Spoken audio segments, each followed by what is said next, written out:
So I want to highly recommend the movie Golda with Helen Mirren. Some of you saw it. Alan, I know you saw it. Yeah, others saw it. Still available in Warrington, stadium seating.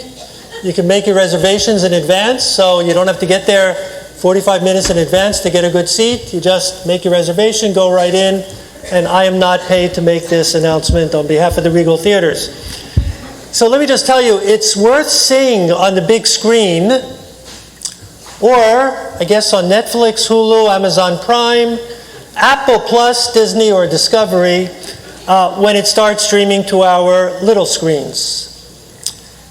The movie provides a close-up of Golda Meir, and wow, does Helen Mirren do a job portraying Golda Meir. Golda was Israel's prime minister.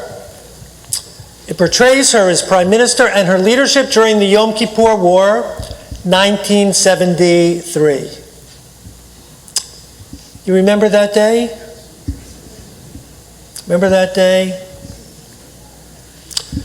I was conducting a Yom Kippur service, 1973, when someone came into the chapel and reported Israel was attacked.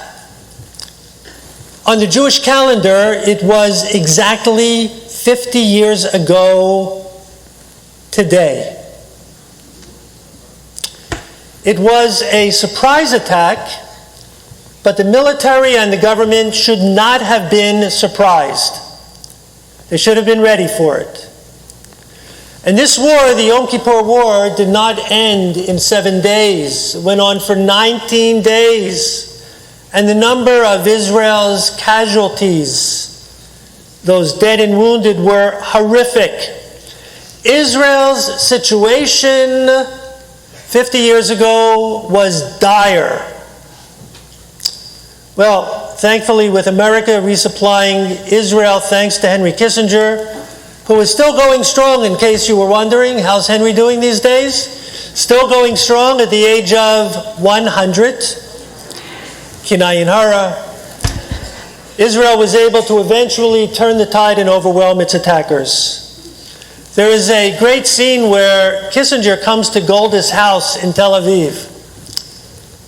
He comes during the war to have her sign a ceasefire, because by that part, Israel had the upper hand, and the Egyptians and the Syrians who had attacked were on their knees pleading for a ceasefire.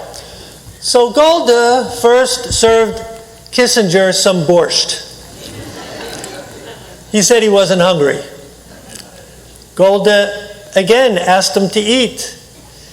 Kissinger told her he had a stomachache from meeting with the Russians the previous night. Golda would not sit down and negotiate with Henry Kissinger until he had some borscht. The Prime Minister was still a Jewish mother and grandmother. Henry should have known. Listen, when your mom or your Rabbi said, "Es mein Kind," what did you do?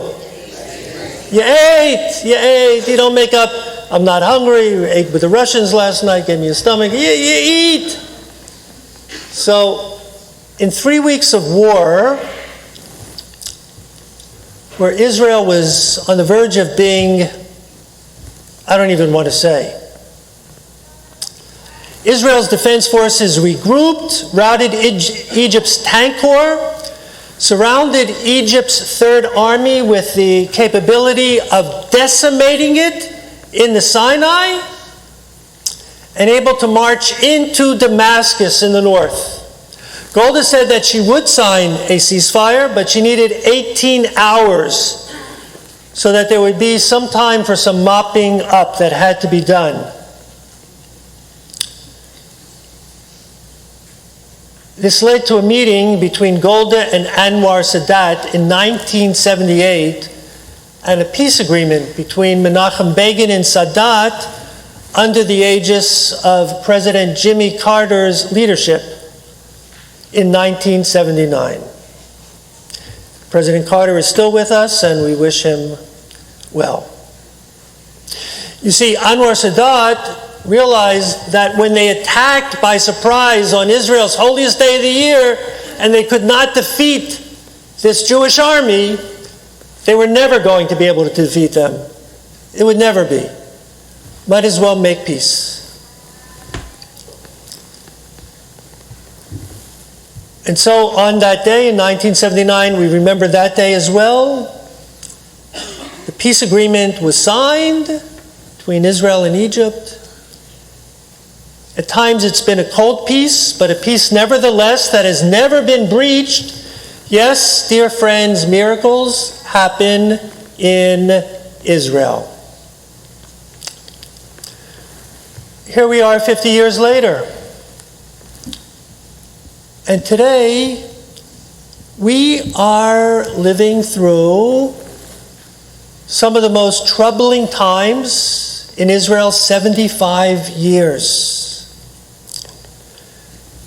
With all the wars and terrorist attacks and lives lost, some say, not just anybody, those who know exactly what they're talking about, some say today is the most dangerous time in the modern state of Israel's history. And not because of attacks from outside, as much as attacks that are happening from within. Listen, I hope I'm telling you what you already know,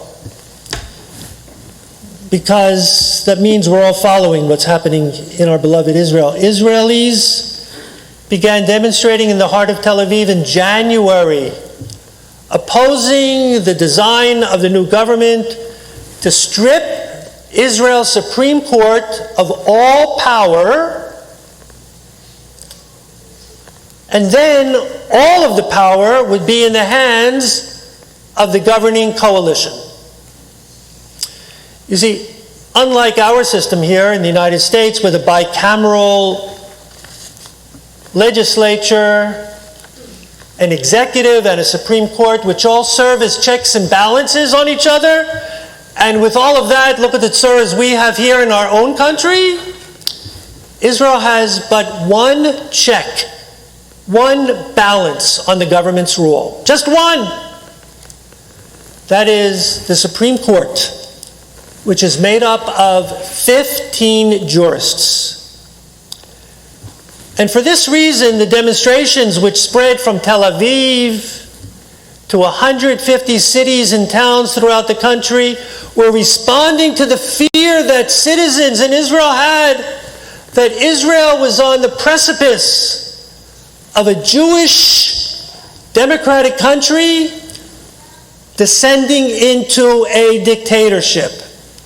Let me show you how. You see, now, if a law is passed by the Knesset, it can be reviewed by the Supreme Court. If the Supreme Court says it's unreasonable, or somebody brings a case before the Supreme Court, and they say, no, this case that's been brought against such and such a law is a valid case, there's a check and balance. But you see, if they make the Supreme Court impotent, then the government is on their own. They can do whatever they want. If the ruling coalition of the Knesset, which is the government, were to brand an opposition party as illegal, there would be no one to stop it. This party is now illegal. Who's going to say anything? There's no one left to say anything. No one could stop it. And so you banish enough parties, you never lose another election. You're there. You're just there. You're just there. One party rule. And many say, oh, they would never let it happen. Really? Really? Look at the handwriting on the wall. And whether you read it from right to left or left to right, it's there for all to see. The government is moving Israel from a democracy to an authoritarian state.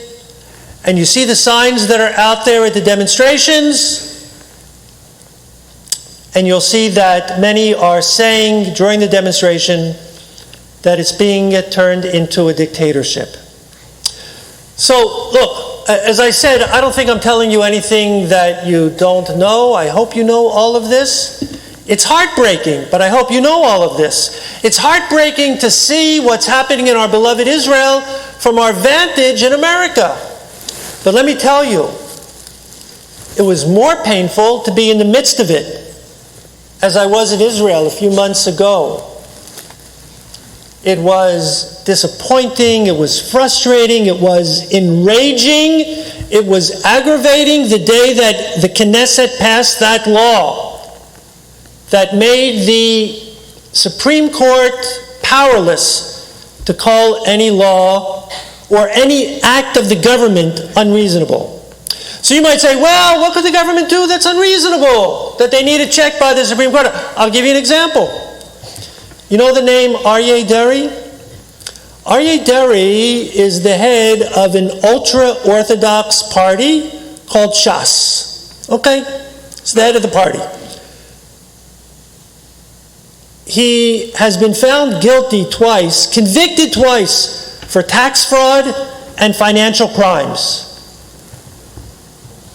And he was appointed by the Prime Minister to be the Sar HaOtzar, the secretary, the minister, secretary of the Treasury.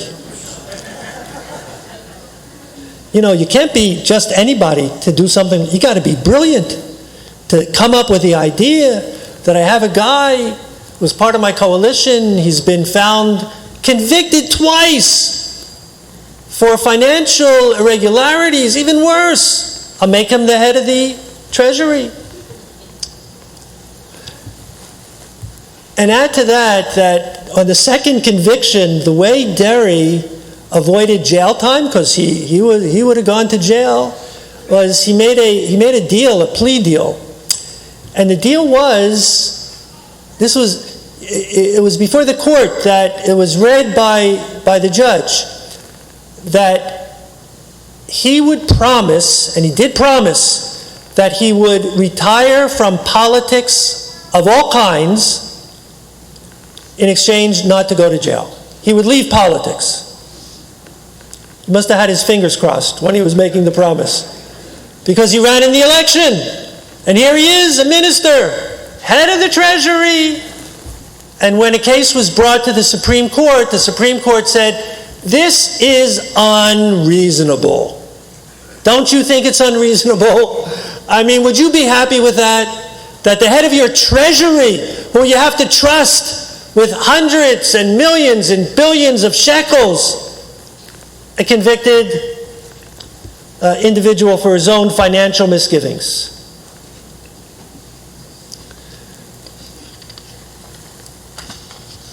It was the day before this unfortunate vote took place in Jerusalem at the Knesset, knocking the Supreme Court on its head.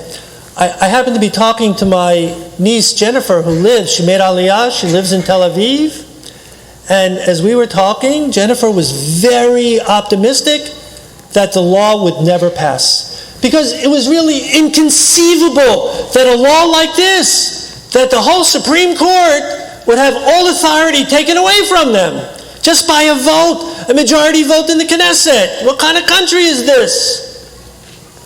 But she could also tell that I did not share her optimism. And she said to me, you're a rabbi, you have to have hope. I wasn't feeling any hope. My hope had run dry. What can I do? The day of the vote was painful. But as time went on, I found myself surprisingly hopeful, looking to the future. And I remain hopeful today for a number of reasons that grow and grow and grow as time and circumstances go on. So here's why I'm feeling a good measure of hope. Some of the ministers in the government have said that they will not vote for any further judicial laws unless there is a wide majority in the country, right? You know, these passed by 64 votes in favor. There were no votes against because all those against could not tolerate being present in the Knesset at that time. So there would have been 56 votes against. It's not a wide majority. A majority, but it's not a wide majority. So they said, no, we can't have the country going forth like this. It has to be a wide majority. And then interestingly, there's an ultra-Orthodox minister, he said that the government must deal with a major issue that they said they were going to deal with during the election. The most important thing that's happening in the country, that the government has to deal with the high cost of living. You know, Israelis talk about being able to afford eggs and milk because you think we have inflation there, it goes crazy there. And people who aren't in a strong socioeconomic class, they feel it the most. I'll tell you something else why I feel optimistic. Listen, this, I really hope you know this news. And if you don't know it, I'm going to tell you tonight. Listen to this. The major news last week, coming out of the United Nations, is that Israel and Saudi Arabia may well be on the cusp of normalizing relationships. Is that something? Is that something? Could you imagine that? Israel and Saudi Arabia? You know, all of the great holy centers of Islam, Mecca, Medina, are in Saudi Arabia. Their third holiest spot, the Dome of the Rock, Al-Aqsa Mosque, is of course in Jerusalem. Israel and Saudi Arabia normalizing relationships. Can you imagine what this would mean for Israel? Imagine what it would mean for Israel's exports. And then there are about 5 or 6. Indonesia is one of them. You know, I think Indonesia is the most populous Muslim country in the world. About 5 or 6 Muslim countries have come out saying that if Saudi Arabia normalizes relationships with Israel, we're right behind them. It could absolutely change Israel's standing in the world. But one thing is going to be, or at least they're saying publicly right now, you never know how much they really mean it, how much they really care. But what Saudi Arabia and others are saying right now is that Israel will have to initiate a totally different policy towards the Palestinian Arabs that are living in their midst, and especially within the West Bank, where they are not given citizenship and their life is hard.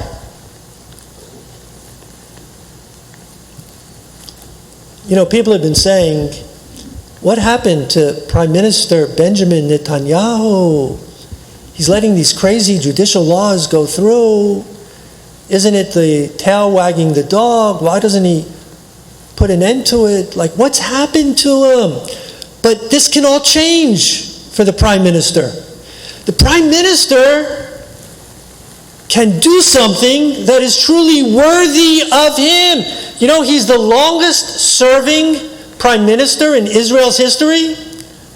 No one has ever had the experience that he has. So he can now do something that's worthy of really a great Prime Minister. He can bring a normalization of relationships between Israel, Saudi Arabia, and other Arab countries that are standing in line.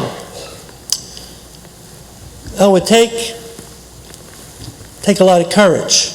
Talk about profiles in courage. There is a good chance that his government might fall because he's got some ultra right-wing nationalists, and just they don't even want the Palestinians out. That's all they want. They want them out. So they don't want to hear this. But how can the Prime Minister sell this? Guys, in exchange for this, Look, there's no guarantee that a peace will last. And you make peace with Saudi Arabia, you still have Iran to deal with, who is connected to Hezbollah in the north, in Lebanon, and to Hamas in the south, in Gaza. But it's a game changer. It's an absolute game changer.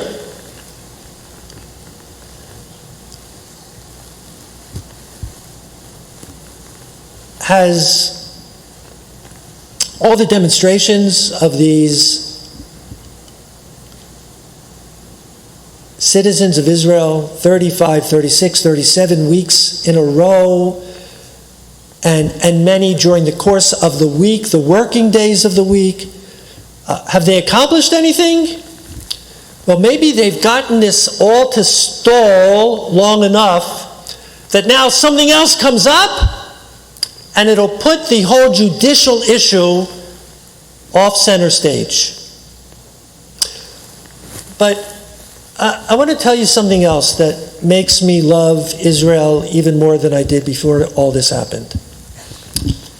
And I call this the beauty in the beast the government has been trying to create over the past 9 months. Here's the beauty. Listen to this.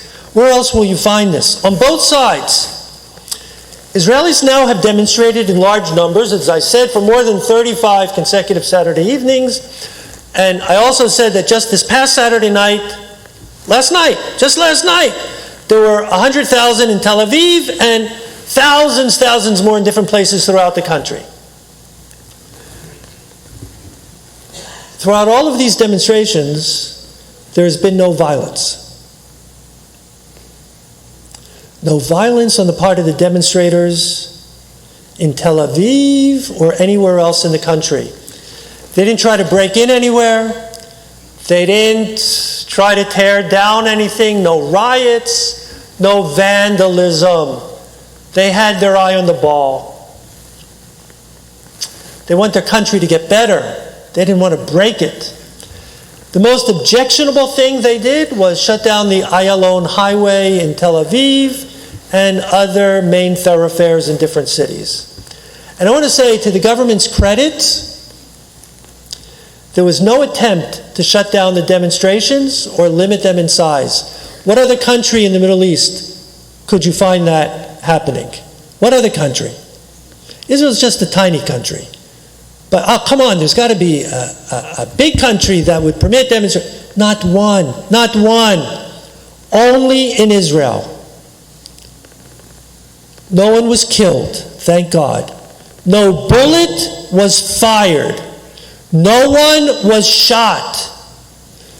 Some were hurt, and some were severely hurt by the police, but that was the exception to the rule. The beauty is our Israel. We're not citizens, but I think we can say our Israel is a thriving democracy. And that is what these demonstrators want to save. There is reason for us to once again be proud of Israelis and Israel. Israel is the only Jewish state. Israel is the only democratic country in the Middle East. Jewish and democratic. It is a shining star in that part of the world and the world in general. And President Biden made it clear, and rightfully so, Israel must maintain itself as a democratic state. And I got to say this, Israelis would do well to respond. Hey, you America, you must yourselves maintain yourself as a democratic state, as the great beacon of democracy you have been. And even in our country, unless we go out and keep our country what it has been all these years, there's no guarantee. So, it's true that Israel is a very much divided country today, not unlike our own country of America. Family and friends fall on both sides of the issue, just like in our country. On the eve of the vote in the Knesset, people from both sides of the issue found their way to the Kotel HaMaravi, the Western Wall, the holiest site in Israel. And people were more than wondering, what kind of violence could break out at Israel's holiest site? There was no violence. They came to the Kotel to say, we must all come together. We cannot let this tear us apart. So where's all this going? So I want to raise the question to you and to me. So what are we to do as American Jews? As Jews in America, what can we do? We're not voting. We're not paying taxes and supporting the country that way. What can we do? And the answer is not complicated. It is quite simple. We continue to do whatever we have been doing to support the State of Israel. Organizations of all sorts, hospitals, those in need. There are hundreds of programs that need us today as much as they did before all this craziness started. They need us even more. Don't change a thing, except if you can, do even more. I'm going to tell you that, remember the congregation told me about a friend of his who has been a really wonderfully generous donor to Israel. And now what he's planning to do is he's planning to withhold all financial gifts, not another penny, not another shekel, because he wants to make a statement. He's done. Not for now. He wants to make a statement. And boy, do I sympathize with his emotions. But to whom is he going to make a statement? Who's he going to make a statement to? Those who are part of the government don't care what American Jewry thinks, feels, or does. Not the ultra-Orthodox, not the ultra-nationalists. They believe our days are numbered. They see us going down and down. They don't care what we say. Doesn't matter to them. But the people to whom we can make a statement, and a much needed and powerful statement, are those who have been demonstrating these past 9 months and other like-minded Israelis. If you give to Federation which supports Israel, please continue to give. If you support Hadassah or any other hospital, university, Hebrew University, University in Tel Aviv, Ben Gurion University in the Negev, continue supporting. If you support any of the thousands of organizations that do great work in Israel, Magen David Adom, Israel's Red Star of David. Israel's never been admitted into the Red Cross or the Red Crescent, so it's got its own organization going. Yad L'Kashish, that we love here in Ohev Shalom. Yad Sarah, that does fantastic work for those who need medical equipment and can't afford it. Leket, Israel's national food bank. Guide dogs for Israel. Did you ever hear of this? Guide dogs for Israel? Founded, talked before about Warrington, Pennsylvania, in Warrington, Pennsylvania, by Norman Leventhal. And if you have invested in Israel bonds, I think you're going to hear in a bit that the investment now is better than it's been in a long time. And if you've not yet have invested, now is the time to begin. This makes a statement of support of American Jewry for Israel.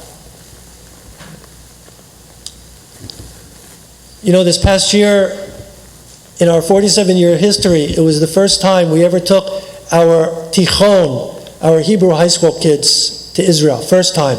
It's been a dream that I've had all these years. First time it happened, and it was made possible by the fund that was established in Janie's memory after she passed away. And so all of you who have supported that fund, you made it possible. Really, you made it possible for 15 of our best young people to to go to Israel, and what an experience it was. We're working on our next trip now, our next Tichon trip, which will continue to be supported by the same funds. So I want to tell you, with this I'm going to conclude and introduce the next speaker. We do all we can here in the synagogue to transmit a love for Judaism in Hebrew school and in the synagogue. But Israel has a magic we cannot reproduce. As much as we support Israel, Israel supports us in sustaining our American Jewish community. So Molly, I'd like to invite you to come up. You were part of our Israel experience while you were in the 10th grade confirmation class last year, to share some feelings and memories of your time in Israel. Yeah, come on over here.